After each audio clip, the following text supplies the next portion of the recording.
Hello everyone and welcome back to my YouTube channel and BSM second sec paper and digital education का most important MCQ questions. और हमने पिछली video में question 1 to 8 तक हमने देखा इतने सारे क्वेश्चंस को, और आगे देखेंगे 9 to 15 एंड 16 to 22 तक क्वेश्चन देखेंगे। तो आज की वीडियो पे बने रहिएगा। तो फर्स्ट क्वेश्चन है कि डिजिटल भारत का पहला लक्ष्य क्या था। जो डिजिटल भारत का जो पहला लक्ष्य क्या था, तो सभी नागरिकों को डिजिटल सेवाओं तक पहुंच प्रदान करना, या फिर भारत को वैश्विक डिजिटल नेता बनाना, या फिर डिजिटल माध्यम से सुशासन को बढ़ावा देना। तो उपरोक्त सभी के लिए जो है इसका कार्य करना था। डिजिटल भारत पहला का लक्ष्य क्या था। इसका आंसर 10 है। डिजिटल पेमेंट सिस्टम का उदाहरण क्या है। तो इसका सही आंसर है UPI, debit card, net banking. इसका उपरोक्त सभी आंसर सही है। आगे है 11 नंबर क्वेश्चन कि भारत में डिजिटल शिक्षा के लिए जो है डिजिटल उपकरणों की सबसे बड़ी चुनौती क्या थी। तो उपकरणों की जो उपकरणें थी उसकी उच्च लागत के कारण जो है भारत में डिजिटल शिक्षा के लिए डिजिटल उपकरणों की सबसे बड़ी चुनौती सामने खड़ी होकर आती है। आगे है कि डिजिटल शिक्षा में भाषा की बाधा का सबसे बड़ा प्रभाव किस पर पड़ता है। तो छात्रों को समझने की क्षमता पर पड़ता है कि बच्चे उसको समझ पाते हैं या फिर नहीं। 30 नंबर क्वेश्चन है विशेष आवश्यकताओं वाले बच्चे CWSN के लिए डिजिटल शिक्षा में क्या चुनौतियां हैं। तो शिक्षकों की विशेष प्रशिक्षण में की कमी होने के कारण जो है विशेषकर जो है आवश्यकताओं वाले जो बच्चे होते हैं उनको डिजिटल शिक्षा में समझने में जो है दिक्कत आती है। 14 नंबर क्वेश्चन है शिक्षकों के प्रशिक्षण की कमी का डिजिटल शिक्षा पर क्या प्रभाव पड़ता है। तो शिक्षकों के प्रशिक्षण की कमी के कारण जो है डिजिटल शिक्षा पर क्या प्रभाव पड़ता है कि जो नवीन शिक्षण जो पद्धतियां होती हैं उसको अपनाने में हिचकिचाहट होती है। आगे है 15 नंबर क्वेश्चन कि डिजिटल शिक्षा में संचार की कमी का क्या अर्थ है। तो इसके संचार में कमी का अर्थ है कि समय पर फीडबैक ना मिलना। आगे है 16 नंबर क्वेश्चन कि डिजिटल शिक्षा के दौरान स्वास्थ्य समस्याएं जो हैं क्यों उत्पन्न होती हैं। तो क्योंकि एक ही मुद्रा में लंबे समय तक बैठने से क्या होती है डिजिटल शिक्षा के दौरान स्वास्थ्य समस्याएं उत्पन्न हो सकती हैं। 20 नंबर क्वेश्चन है कि डिजिटल उपकरणों की उच्च लागत किस वर्ग के छात्रों को सबसे अधिक प्रभावित करती है। तो जो निम्न आय वर्ग के जो परिवार होते हैं उन बच्चों को जो है डिजिटल उपकरण की जो लागत है उस पर प्रभावित करती हैं। 18 नंबर क्वेश्चन है कि भाषा की बाधा को दूर करने के लिए हमें क्या करना चाहिए। तो मातृभाषा आधारित शिक्षण सामग्री का विकास करना बहुत ज़रूरी है।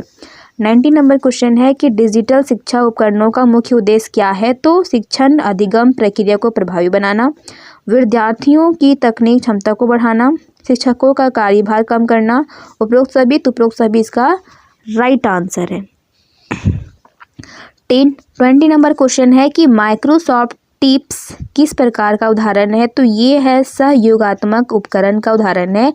आगे है 21 नंबर क्वेश्चन गूगल फॉर्म का मुख्य कार्य क्या है, या फिर गूगल फॉर्म का मुख्य उपयोग क्या है। तो गूगल फॉर्म का मुख्य कार्य है कि वो डेटा को संग्रह करना, मतलब डाटा को कलेक्ट करके रखना। 22 नंबर क्वेश्चन है लिंक्डइन का उपयोग शिक्षा के क्षेत्र में किस प्रकार किया जा सकता है। तो वो नेटवर्किंग और कौशल विकास के लिए किया जा सकता है। तो ये रहा question number 9 to 15 and question number 16 to 22। अब आगे का वीडियो आगे देखेंगे। ये रहा 23 to 31 and 32 to 41 and last 42 to 49। तो ये रहा। अब देख सकते हैं 23 नंबर क्वेश्चन कि डिजिटल डिवाइड से क्या तात्पर्य है। तो डिजिटल डिवाइड से तात्पर्य है कि डिजिटल उपकरणों की उच्च लागत होना, डिजिटल साक्षरता में असमानता का भाव होना, इंटरनेट कनेक्टिविटी की समस्या उत्पन्न होना। उपरोक्त सभी इसका पूरा कारण है। आगे है कि गूगल शीट्स का उपयोग शिक्षा में किस प्रकार से किया जा सकता है। तो इसका राइट आंसर है डेटा विश्लेषण और प्रस्तुतिकरण करना। आगे 25 नंबर क्वेश्चन कि यूट्यूब पर शिक्षण सामग्री अपलोड करने के क्या लाभ हैं। तो इससे आपका व्यापक पहुंच बढ़ता है, इंटरैक्टिवता होती है, मुक्त प्लेटफॉर्म होता है, ये सभी इसका उपयुक्त कारण है। आगे 26 नंबर क्वेश्चन कि माइक्रोसॉफ्ट टीम्स की कौन सी विशेषता इसे शिक्षण के लिए उपयुक्त बनाती हैं? तो इसका ये सभी की चैट और कॉलिंग सुविधा भी उपलब्ध कराती हैं, फाइनल शेयरिंग भी और ऑनलाइन मीटिंग भी। इसका 4 का 4 आंसर राइट है।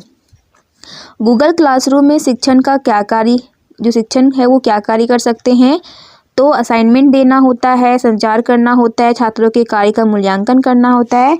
तो इसमें भी जो गूगल क्लासरूम में जो है शिक्षक का जो है ये सारे कार्य होते हैं। आगे 28 नंबर क्वेश्चन है कि डिजिटल शिक्षा उपकरणों का उपयोग करके जो है किस प्रकार जो है शिक्षण अधिगम रणनीतियाँ अपनाई जा सकती हैं, या फिर फ्लिप्ड क्लासरूम कर, समस्याएं आधारित शिक्षण करके, सहयोगात्मक शिक्षण करके। तो ये सभी इसका राइट आंसर है। आगे है स्वयं का पूरा नाम क्या है? जो स्वयं है उसका पूरा नाम क्या है? तो इसका पूरा नाम है युवा उम्मीदवारों के लिए सक्रिय अध्ययन की वेबसाइट। 30 नंबर क्वेश्चन है EPG पाठशाला मुख्य रूप से किसके लिए उपयोग किया जाता है? तो ये उपयोग किया जाता है स्नातकोत्तर शिक्षा के लिए जो है यूज़ किया जाता है EPG पाठशाला। आगे है NDL इंडिया का पूरा नाम क्या है? जो NDL का इंडिया है उसका पूरा नाम है भारतीय राष्ट्रीय डिजिटल पुस्तकालय। IDL का पूरा नाम भारतीय राष्ट्रीय डिजिटल पुस्तकालय। आगे है डिजी लॉकर का उपयोग मुख्य रूप से किसके लिए किया जाता है? तो ये किया जाता है डिजिटल दस्तावेजों के भंडारण के लिए यूज़ किया जाता है। आगे है दीक्षा किस क्षेत्र से संबंधित है? तो ये है शिक्षा से संबंधित। वर्चुअल लैब का उपयोग मुख्य रूप से किसके लिए किया जाता है? तो ये किया जाता है प्रयोगशाला के प्रयोग के लिए। आगे है NPTEL किस संस्थान से संबंध है?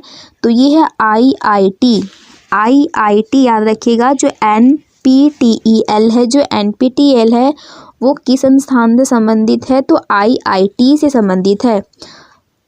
प्रयागयात का मुख्य उद्देश्य क्या है? तो डिजिटल शिक्षा को बढ़ावा देना इसका मुख्य पात्र है। आगे है क्वेश्चन नंबर 37 दीक्षा का पूरा नाम क्या है? तो दीक्षा का पूरा नाम है डिजी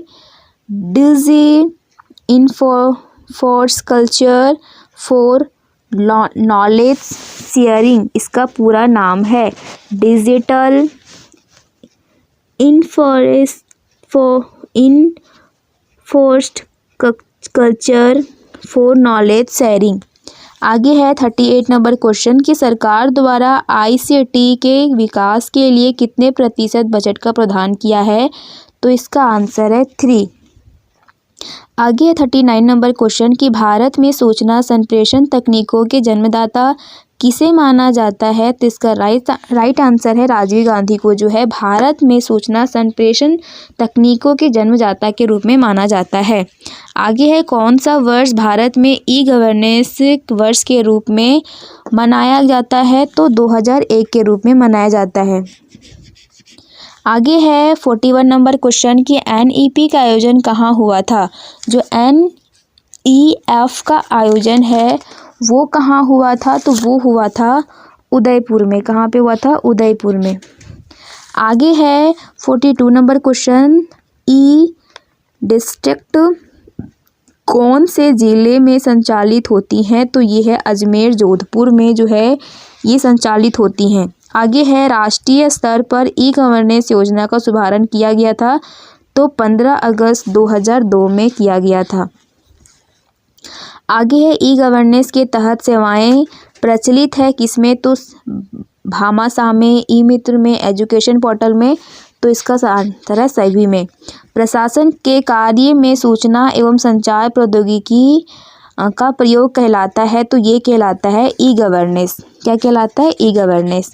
आगे है 46 नंबर क्वेश्चन महात्मा गांधी राष्ट्रीय ग्रामीण रोजगार गारंटी अधिनियम योजना की निगरानी के लिए वर्ष 2014 का राष्ट्रीय ई-गवर्नेंस पुरस्कार किस राज्य को मिला था? राइट आंसर है गुजरात को मिला था। आगे है सरकार और नागरिकों के बीच सूचनाओं के इलेक्ट्रॉनिक आदान प्रदान को हम लोग क्या कहते हैं? तो G2C कहते हैं। आगे 48 नंबर क्वेश्चन सरकार द्वारा उद्गरण के विकास के लिए कितने प्रतिशत बजट का है? तो 3% बजट है। आगे है लास्ट क्वेश्चन, और इस वीडियो का लास्ट क्वेश्चन होने वाला है। तो लास्ट क्वेश्चन है कि भारत में सूचना संप्रेषण तकनीकों के जन्मदाता किसे कहा जाता है? तो राजीव गांधी को। और इस तरीके से हमने टोटल पूरे 49 क्वेश्चंस को डिस्कस किया और आंसर्स के साथ। आपको वीडियो कैसा लगा कमेंट करके जरूर बताएं। Thank you, bye bye.